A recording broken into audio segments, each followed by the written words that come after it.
Welcome back to DreamHarbour, Traveler. Tonight, I would like to tell you a story called The Clock Tower That Measured Rain. High above a quiet riverside town stood an old clock tower with pale stone walls and four gentle faces that looked out across rooftops, gardens, and winding streets. Around its highest balcony, swallows nested each spring. Below, the river curved through the town like a silver ribbon, carrying reflections of clouds from one season to the next. For as long as anyone could remember, the tower had done more than keep time. It measured rain, not with instruments or numbers, but with memory. And tonight, I would like to tell you how. As always, travelers arrived at DreamHarbour while harbor lights glowed softly upon the water. The tide moved in its patient rhythm, and beyond the quiet docks, countless stories waited to be told. This was one of them. The clock tower stood at the center of a town called Alderbank. The people of Alderbank were not known for great inventions or grand celebrations. Instead, they were known for noticing things. They noticed when the first swallows returned. They noticed when leaves began to silver in the autumn wind. They noticed the changing scent of the river after rain. And perhaps most of all, they noticed the weather. Each morning, before opening shops, before sweeping courtyards, before carrying baskets to market, many townspeople would glance toward the tower. The clock faces showed the hour, but above the eastern face hung something unusual, a long row of polished copper bells. There were dozens of them, some no larger than teacups, others as wide as wagon wheels. They never rang on the hour. They rang only when rain arrived. No one living could remember exactly who had first placed them there. Some said it had been a weather watcher.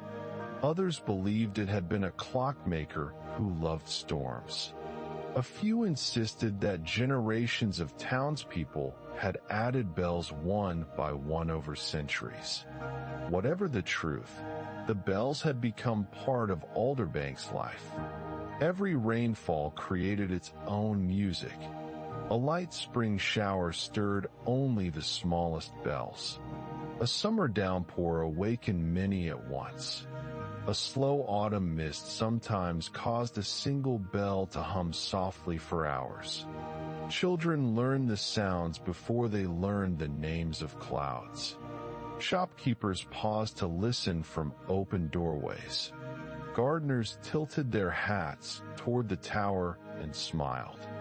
And riverboat captains drifting beneath stone bridges could often tell what weather awaited them simply by hearing the bells carried across the water. The tower's caretaker was not a clockmaker, nor a weather forecaster. She was simply known as Mara. Mara lived in a narrow apartment halfway up the tower. Its windows overlooked rooftops on one side and the river on the other. She had lived there for many years. Each morning, she climbed the spiral staircase. Each afternoon, she polished brass gears. Each evening, she wound great mechanisms that turned the clock faces through the night. She loved the clocks, but she loved the bells even more. Whenever rain began, she would step onto the balcony and listen, not because she needed to, because she enjoyed it. Rain, she believed, never repeated itself. No two storms ever sang exactly the same song. Some arrived boldly. Some arrived quietly. Some lingered. Some merely visited. And each left behind a different memory. Over time, Mara developed a gentle habit. After every rainfall, she wrote a few observations in a notebook. Nothing complicated. The rain arrived before sunrise. The swallows remained under the eaves. The river smelled of pine. The baker left windows open. The smallest bell sang longest. Simple things. Year after year, the notebooks accumulated. One shelf became two. Two became four. Eventually, an entire room filled with weather journals. Visitors sometimes imagined they would discover scientific measurements inside. Instead, they found descriptions of ordinary moments. A child sharing an umbrella. A cat sleeping beneath a market cart. Lantern reflections trembling on wet cobblestones. The sound of distant boats during evening drizzle. The books were not records of rain. They were records of life around rain. And somehow that felt more important. The seasons passed. Spring rains painted rooftops silver. Summer storms drifted over distant hills. Autumn mists settled along the riverbanks. Winter brought quiet sleet that whispered against windows. The tower observed it all. The bells remembered. And Mara continued writing. One year, during a particularly gentle spring, the town council proposed a new tradition. A rain listening evening. The idea was simple. Whenever the first substantial spring rainfall arrived, everyone would gather in the square below the clock tower. No speeches, no performances, no announcements, just listening. The suggestion made people smile. So they agreed. Weeks later, clouds appeared. Soft clouds. Slow clouds, the kind that seemed to drift without destination. As twilight settled over Alderbank, rain began. The first bell chimed, then another, then several more. Families carried blankets into the square.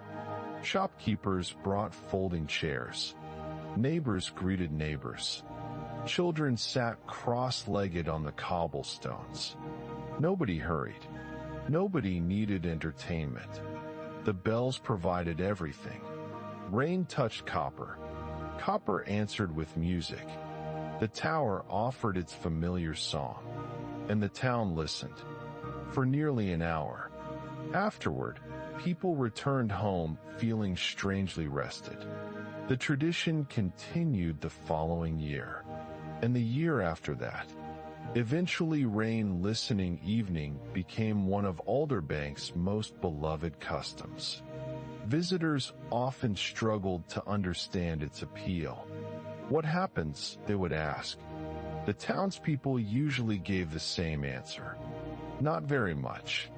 And that was exactly the point. Years continued to pass. Mara grew older.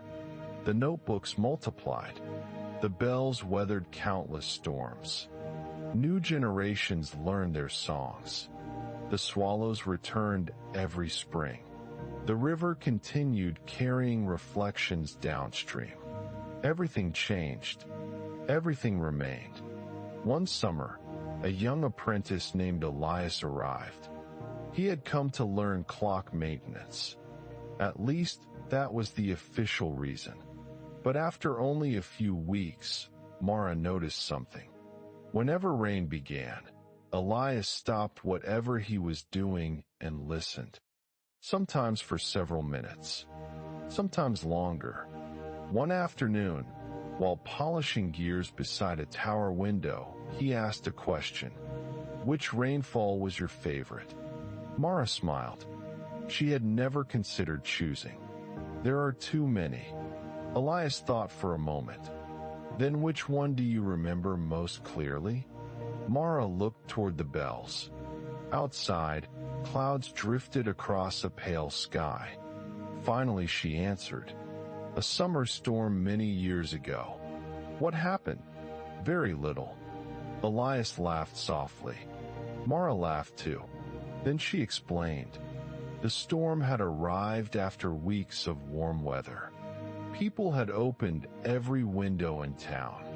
The rain cooled the streets. The bells sang loudly. Somewhere nearby, Someone played a piano. Nothing remarkable, nothing historic. Yet she remembered it perfectly, not because it was extraordinary, because it felt complete. Elias nodded. He understood. Some memories become important simply because they contain enough peace. After that conversation, he began keeping notebooks of his own, not copies of Mara's. His observations were different. He recorded reflections in puddles, patterns of raindrops on windows, the changing color of river water beneath clouds. Together, the two caretakers quietly expanded the tower's collection of weather memories. Years passed gently. The town changed in small ways. New roofs appeared. Old buildings were restored. Trees grew taller. Children became adults. Adults became elders. Still, the clock tower stood above everything, watching patiently. One autumn, during a season of lingering fog, the bells behaved strangely. Not dramatically, not alarmingly, simply differently. The moisture hung in the air for days. Tiny droplets settled upon copper surfaces. Instead of ringing clearly, some bells produced long, soft tones, almost like distant singing. The sound drifted across rooftops each morning. People paused to listen. Market vendors unpacked vegetables beneath floating ribbons of mist. Boat captains moved slowly along the river. The town seemed wrapped in a blanket of quiet music. Nobody wished the fog away. When sunlight finally returned, many admitted they missed the sound. And so a new tradition emerged. Each autumn, whenever fog season arrived, townspeople gathered along the river before sunrise. They listened for the humming bells, then shared warm drinks while watching the mist drift across the water. No one planned this custom. It simply happened. Like rain itself, like seasons, like friendships. The tower welcomed it all. Many years later, Mara retired from daily work. Though retired was not entirely the correct word. She simply stopped climbing quite so many stairs. Elias became the primary caretaker. Mara remained nearby, often sitting on a bench overlooking the square. Children waved to her. Visitors recognized her from stories. Sometimes she watched rain begin. Sometimes she watched it end. She always smiled when the bells started singing. The tower felt different without her daily footsteps. Yet it also felt familiar, because every caretaker leaves something behind. Her notebooks remained. Her observations remained. Her way of noticing remained. And perhaps that was enough. Elias continued the work. The clocks turned. The bells answered rain. The notebooks grew. The town listened. Years became decades.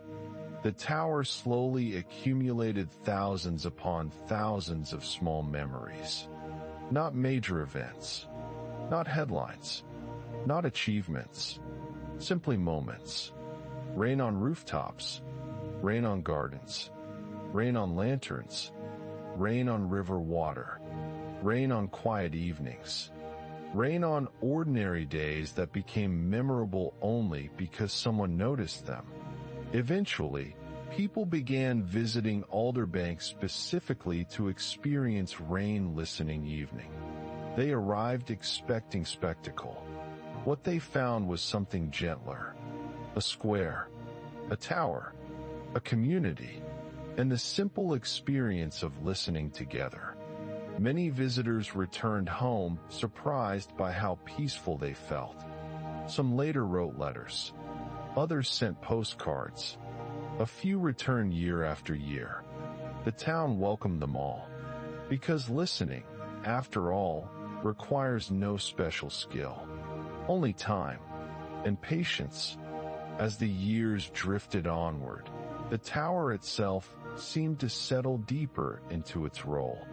The stone grew smoother beneath weather. The copper bells darkened beautifully. Swallows continued building nests beneath familiar ledges. The river carried seasons past its foundations. Everything moved. Nothing rushed. And slowly, almost imperceptibly, the story itself began to soften.